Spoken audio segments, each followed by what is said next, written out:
vimetokea kwa ulimwengu wa roho ni kwa ajili ya kumtia mtu usiri wa rohoni. Nikishamtia mtu usiri wa rohoni, maana yake yuko anaacha kusikia jinsi inavyotakiwa asikie. Okay, unaweza kuwa unaishi unatembea katikati ya namna ya mwili, ndio kadhani upande wa rohoni uko salama, lakini shetani akawa anakupiga kumbe chenga kwa baada ya usikivu wako wa rohoni, unashindwa kusikia jinsi ambavyo unatakiwa kusikia. Na ndio maana mahali pengine anasema hivi katika kitabu cha Ufunuo, anasema na jina lililo hai lakini matendo ndani yako yamekufa. Maana yake unaweza ukawa huko hai ukajiona huko hai katika namna ya mwili, lakini kwa baada ya rohoni umekufa. Ni kwa nini umekufa? Shetani ameshakuzika muda mrefu. Kwa baada ya usikivu pia shetani anaweza kufanya hicho kitu, akakutilia mauti katika usikivu wako, ukashindwa kusikia jinsi unatakiwa kufikia. Na kwa namna hiyo ukishindwa kusikia jinsi unatakiwa kufikia, maana yake hautaweza kufika ndugu yangu katika hatima ambayo unatakiwa kufikia. Leo hii ninatamani nikuombee sana ili Mungu aachilie roho ya usikivu ndani yako. Mungu atuachie roho ya usikivu ndani yako. Itakusaidia maelekezo ya Mungu yanapokuwa yanashuka ndani yako kwa ajili ya kuweza kukusaidia upate kuweza kufika kwenye hatima yako. Maana yake Mungu atakuwa katikati yako. Maelekezo ya Mungu yanapoachiliwa ndani yako,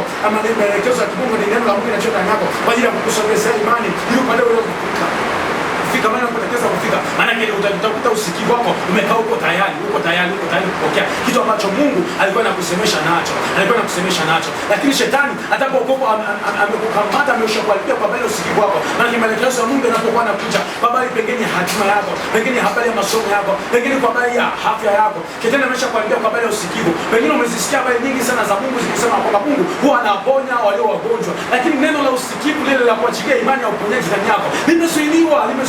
Kama limezuia, maana utashindwa kupokea jinsi unatakiwa kupokea. Ni kwa habari ya masomo yako, Mungu anasema nitatembea pamoja na wewe, nikahakikisha unaifikia Kanaani yako. Unakuta unapoteza matumaini njiani. Ulikuwa unatembea vizuri, ulikuwa unanena vizuri, lakini unafika katikati unakata tamaa. Nini kimefanyika katikati yako? Maana yake kitu kilichofanyika katikati yako ni giza limepamba moto katikati ya njia zako. Shetani anaachilia giza katikati yako. Ni kwa ajili ya nini? Ni kwa ajili ya kuharibu hatima ambayo Mungu ameachilia ndani yako. Hatima za watu wengi huwa ni kubwa sana, huwa ni nzuri sana. Na ndio maana tunapokuwa tumezaliwa, Mungu anafahamu ni kitu gani tunastahili tupate kuweza kukiishi, lakini tunashinda kuishi katikati ya maisha ambayo Mungu anataka tuone tunayaishi. Kwa sababu gani?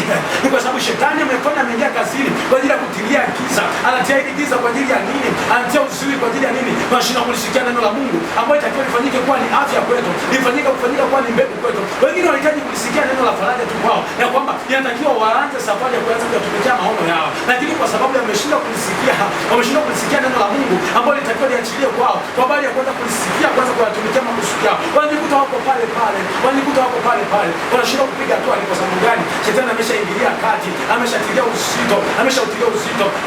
uzito mkubwa ndani yao. Wengine walikuwa wameitwa kuwa ni viongozi wakubwa, lakini wanakosa neno la usubutu ndani yao. Akati watakiwa kutembea waanze kuwa wanatembea pamoja na Mungu, lakini roho ya hofu imetanda ndani ya mioyo yao, wakiona kana kwamba wanashindwa, hawataweza kufika pale wanapotaka kufika. Nini? Shetani ameshaingilia katikati yao, anatilia uzito, anatilia giza katikati yao. Washinde hao watu kupokea ile neno, naweza kufanyika kuwa ni mbegu ya kuwasaidia waanze kuyatumikia maono waliokuwa nayo. Leo natamani nikuombee kwa jina la Yesu. Unaweza kufunika macho yako mahali ulipo kwa imani, tunapoomba sala hii. Natamani moyo wako kwa kufuatisha sala hii, mwambie Mungu, ninatamani masikio yangu ya usikivu wa rohoni, shetani anapotaka kuja kufunga malango yangu ya usikivu asipateze kunikamata, katika jina la Yesu. Baba, katika jina la Yesu, nasema Mungu, ninaombea kwa kila mmoja anasikia habari hizi za usikivu wa rohoni kwetu, habari ya usikivu wa maisha yetu ya rohoni. Mungu, tunaomba ukapate kuachilia neema ya kibali tena ndani yake. Kama ni shetani aliingia katikati ya usikivu wake, akatilia uzito kwa habari ya usikivu wake, akaacha kusikia kwa habari ni kitu gani Bwana anasema juu ya maisha yake, akaenda kusikia habari ya vitu vingine,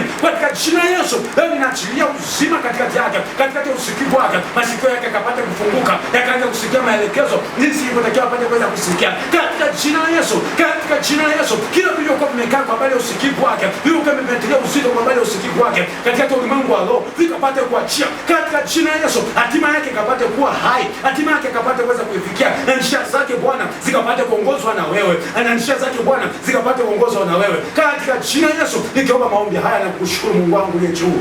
Amen. Barikiwe na Bwana.